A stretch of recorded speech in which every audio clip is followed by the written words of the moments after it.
Badhaasa Akaadaamii hookanis Ooskaarii waggaa waggaadhaan as Yuunaayitid Isteets keessatti qophaa'u dilbata dhufu geggeeffamu jaalattoonni fiilmii hawwiidhaan eegatii jiran. Badhaasichi namoota fiilmii hojjechuu keessatti ciccimoo ta'an kabajaa beekamtii kennaaf. Haaluma kanaan qophiin waltajjii sagantaa badhaasa Ooskaarii tottolchuu jalqabeera. Taatonni fiilmii, daayirektaroonni fi kaanis dorgommii kanarratti hirmaachuudhaaf qophaa'anii onnatanii eega jiran. Industirii fiilmitii fi taatota akka Misheel Yehootiif yeroon kun yeroo itti hojiin isaanii beekamtii caalaa itti argatu. Wanni hundumtuu bakki hundumtuu gammachuu fi onnatatu irraa mul'ata. Artistoonni biraa sadiis badhaasa taatummaatiif kaadhimamaniiru. Diraamaa Ta'aar jedhu irratti taatuu ijoon taate Keet Bilaachet warra badhaasa gama saniin immoo jedhamanii eeggaman keessa takka.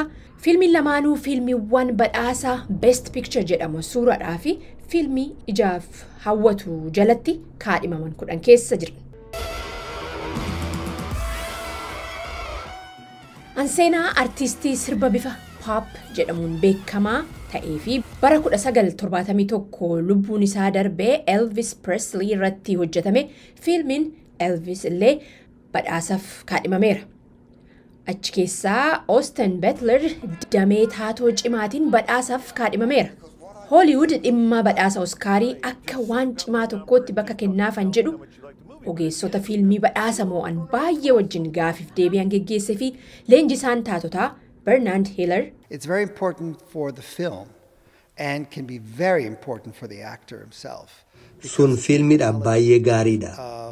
Taatotaaf illee akkasuma waan adda ta'ee mul'atu tokko akka qabdu hubatamee industiricharraa beekamtii kennamu waan ta'eef.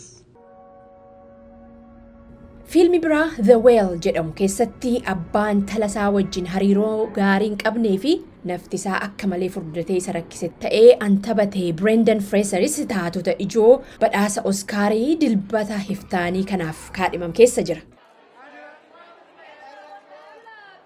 Angela Bassett hojii ishii Black Panther Wakanda Forever keessatiin badhaasaaf kaadhimamteetti. Karaa biraatiin Jarmanirraa fiilmiin asoosama beekamaa waraana balaaleffatu bara 1929 maxxanfame irratti hundeeffamuudhaan hojjetame All Quiet on the Western Front jedhamu hirmaachaa jira. Leenjisaan taatotaa Hiller fiilmiiwwan kanaa fi hojiiwwan taatummaa walumaa gala wal bira qabanii madaaluun akka ulfaatu ibsa.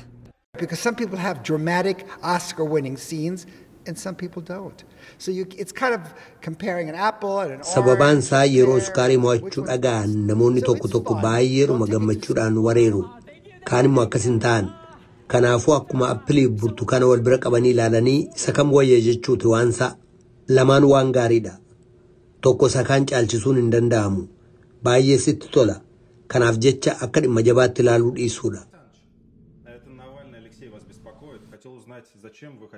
Badhaasa Akaadaamii bara kanaarratti diraamawwan seenaa dhugaa irratti hundaa'an illee dhiyaataniiru. Isaan keessaa tokkichi daba hoogganaa paartii mormituu Raashiyaa Aleksii Navalnii ajjeesuudhaaf godhamee ture irratti hojjetame diraamaa Navalnii jedhamu.